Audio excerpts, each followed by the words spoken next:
Hi everyone, welcome to my channel. My name is Gabriella.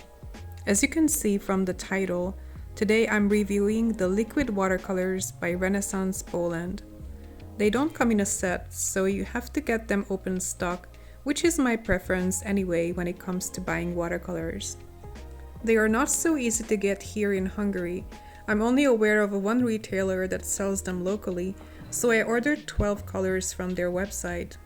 They are relatively affordable, approximately $2 US per color, and considering that supplies like this tend to mix really well, you don't even need 12 colors. For instance, the green and the gray that I got are certainly not a must.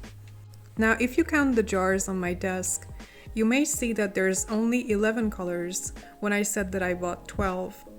I had one faulty color, a yellow ochre, that seemed to have gone bad or appeared to have been contaminated. I was not able to tell. It had a strong smell and had sticky bunches floating in the jar that stuck in the bristle of my brush. It was kind of similar to half-dry acrylic paint. Honestly, I had a hard time salvaging my brush after that. I really don't know what happened, but I felt sorry for that color in particular because I like to use a lot of yellow ochre. The reason why I bought these colors is that lately I've become very interested in liquid watercolors and inks in general.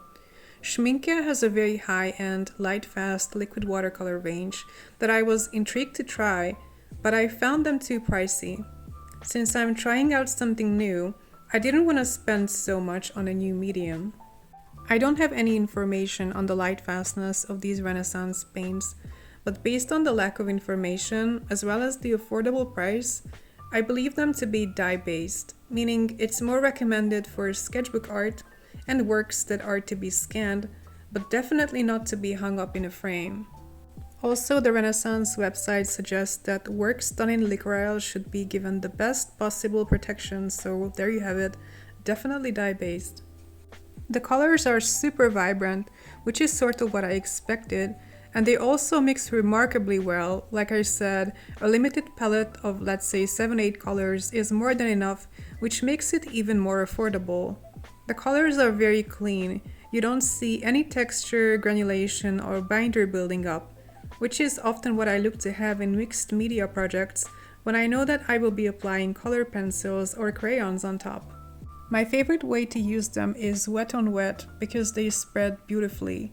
A couple of weeks ago, I uploaded a video called Recreating Ancient Minoan Art, in which I got really carried away with using these paints wet on wet. This is bamboo paper that I'm using here, which is nice, but I've already tried them out on various surfaces. So far, my favorite is Hahnemuhle Cornwall paper. Whatever you decide to use, it should be a decent watercolor paper that can handle wet on wet technique, but also kind of a paper that absorbs the paints while drying, because one of the challenges working with these liquid watercolors is that they lift very easily. I mean, it's a challenge for me because I'm used to Inktense, which you can layer endlessly.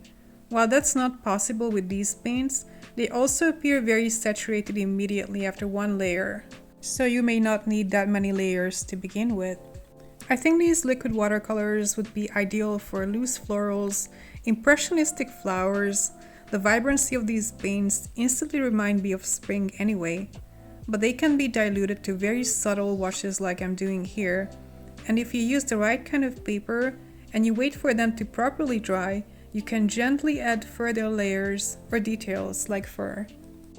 Also, one thing I will definitely try is mixing it into thicker, more textured supplies that have a harder time achieving this level of saturation, such as my Artgraph VR Curtailer shapes, which have a lot of good qualities, but mixing vibrant secondaries is not one of them. I'm definitely thinking about bumping up the green by adding liquid watercolor into it.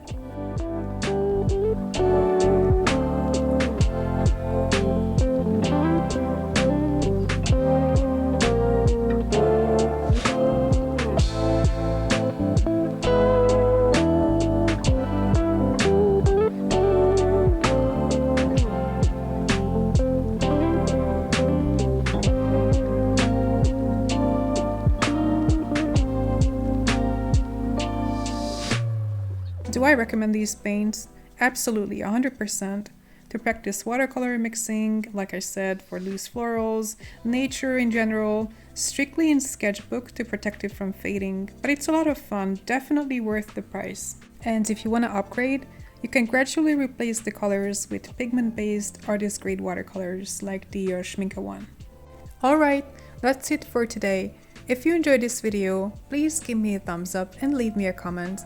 Thank you for watching and see you next time. Bye!